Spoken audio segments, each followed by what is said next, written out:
From the shadows of the National Palace. Subscribe all the way to the muddy trenches of politics. This is the pigsty, the pig pen of dirty politics.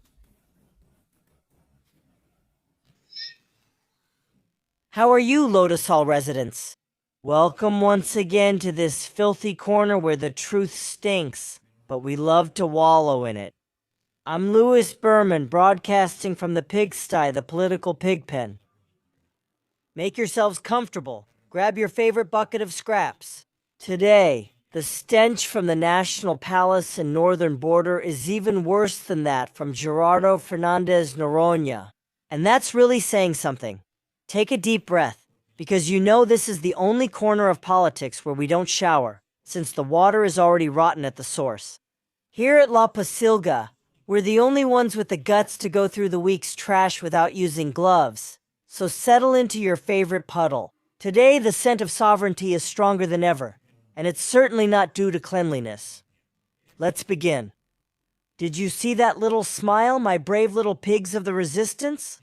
That frozen grin on the lady who runs the office of the presidency? Yes, the one from the servantific lady who gives oil to dictatorships while we suffer here. It's worthy of a low-budget horror movie. But don't get it wrong, it's not happiness. It's pure distilled panic, wrapped in a gift paper of rigged polls that say even the neighbor's cat loves her. Meanwhile, the country is falling apart and the gringos aren't just knocking on the door anymore, they're kicking it down. In the Morenado, they keep repeating the same old story. Nothing's happening. Everything is normal. Sure, it's totally normal for 6 cartels to be designated as foreign terrorist organizations. It's the most ordinary thing in the world for a North American Air Force Hercules C-130 plane to park in Toluca, and Mrs. Pinchainbaum is more lost than an honest politician during a campaign, saying she didn't even know what it was about? What a joke of a sovereignty. All of this comes from the pigsty of Macaspana, affecting the whole world. The corrupt villager who lives in Palenque left us a cursed legacy. He destroyed the Foreign Service to put his buddies, those disgraceful people who gave up their states or helped steal elections, in charge, as if diplomacy were a consolation prize, a village fair. Today, Mexico has no one to defend it. Out there, we're alone in the yard, while the worst dictators in the world are our only friends. Great strategy, geniuses. And that's something that makes Uncle Sam stop sending letters and start sending drones instead. Because, be aware, what happened on January 15, 2026 was significant. While we argue whether judicial reform helps people, yeah, right, as if. In Tucson, Arizona, they set up the Joint Interagency Task Force Counter Cartel. And that's not a book club. My friends, it's a war machine that uses artificial intelligence to track down every last cent and every move of the narco-politicians who today feel untouchable. Oh, my beautiful and subdued Mexico. Remember those fiery speeches and cries for sovereignty that gave many leftists goosebumps? Well, put away the flags, take out the white handkerchief, and start practicing saying yes, sir. Because while in the National Palace, they're telling us fairy tales about national independence. Uncle Sam has already put his dirty boots on the table and is even rearranging our furniture. Washington no longer sends letters. It sends warnings, and not exactly the kind that arrive through Mexican mail. Here comes the warning parade, or how to be a stylish doormat. First, the capture of Maduro in Venezuela. And what did the Orange Man say? Good old Donald Trump? Well, that a ground attack against the Mexican cartels was imminent. Boom, just like that, no anesthesia. But don't worry, Shirley. Claudia and her team of scientists have a plan that probably consists of waiting for Marco Rubio to scold them again, like he already did with Juan Ramon de la Fuente, telling them to their faces that they're doing absolutely nothing. And here comes the good part that makes the sovereignty of the Fourth Transformation smell like formaldehyde. Are there already Americans in the soup? It turns out that personnel from the Northern Command and the CIA are already operating inside the Army and Navy command centers. What a surprise! They're probably there to teach them how to make hot dogs, right? But let's get to the main topic of this mess. Let's talk about the guest of Piedra, The Lockheed C-107 Super Hercules landed in Toluca, an American military plane that came in as if it owned the place. Scheinbaum's administration took hours to come up with an excuse, saying these were scheduled training sessions.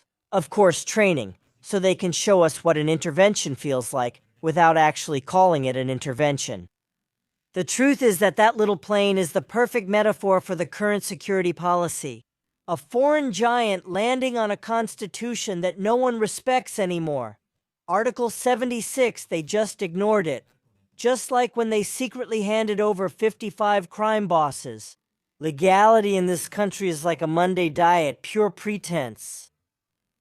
And who's pulling the strings in this shadow theater?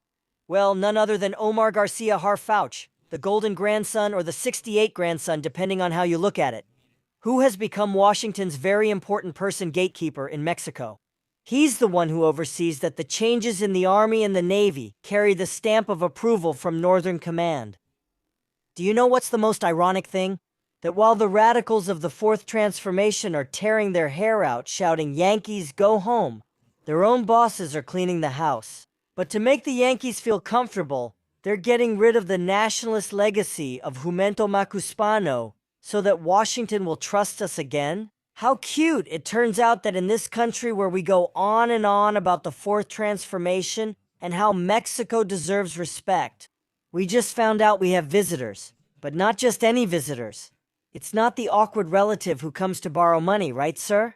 It's a Hercules C-130 from the United States Air Force, which decided, just like that, to park for 24 hours at the Toluca airport. How wonderful! They were probably here for some green chorizos from Toluca. You know, food over in Texas is pretty bland. On January 17th, this military toy took off from Diaz Air Base in Texas and landed on our soil, our backyard. For those who don't know, the 130 isn't an Interjet plane. May it rest in peace. It's a beast designed to carry 128 combat soldiers or heavy equipment.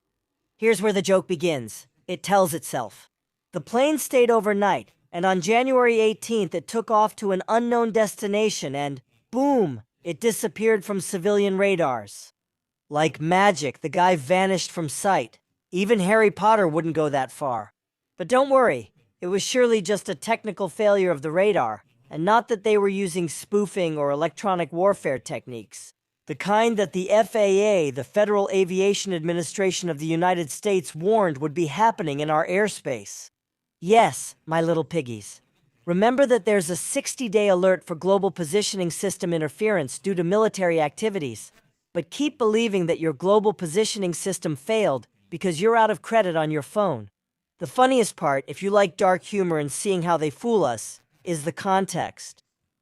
This is happening as Uncle Trump keeps talking after what happened with Maduro, threatening to label the cartels as terrorists and saying he's going to send missiles or troops to destroy labs in Mexico.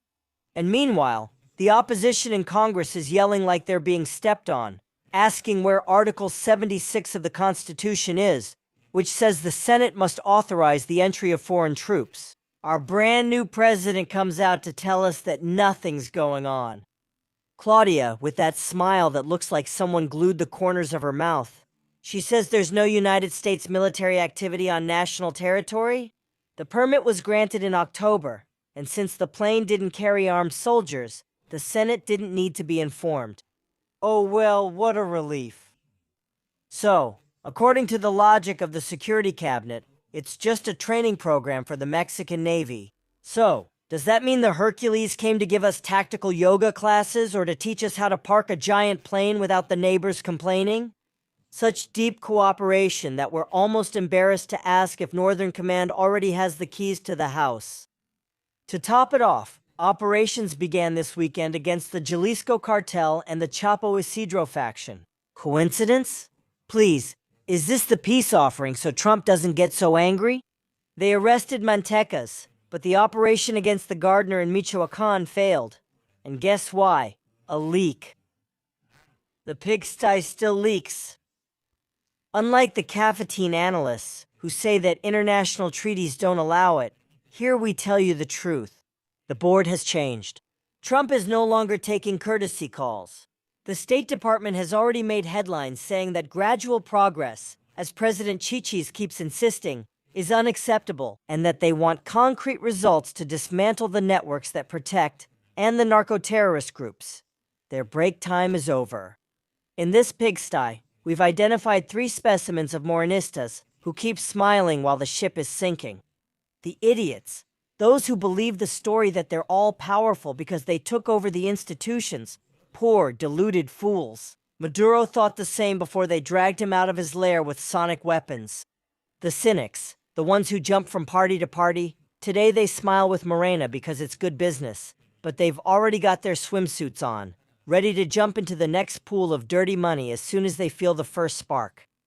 And the ignorant ones, those who think they're foot soldiers and repeat like parrots the 10 pro-Morena and anti-Calderon slogans they're told to, in other words, the chimpancheiros.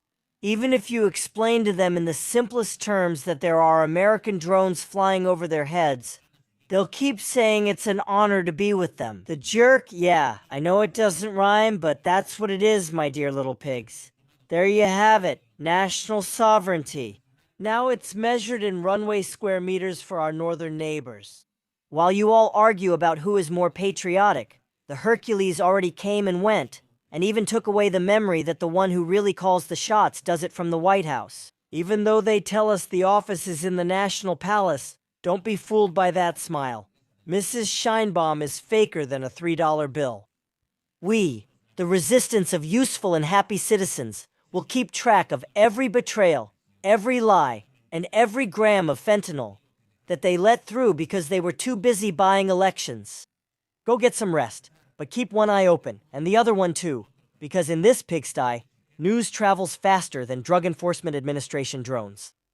I say goodbye, but not before reminding you that in this pigsty, we're all stained, but at least some of us have the courage to smell the stench.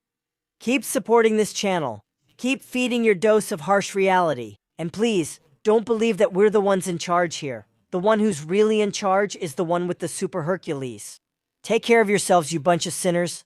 I'm Louis Berman, and this was the Pigsty, the pigpen of politics. See you in the next round of Foul Truths. Long live the resistance, and don't forget to wash your hands, even if there's no hope for your conscience. Goodbye. This is the Pigsty, the pigpen of politics, Conche Morano.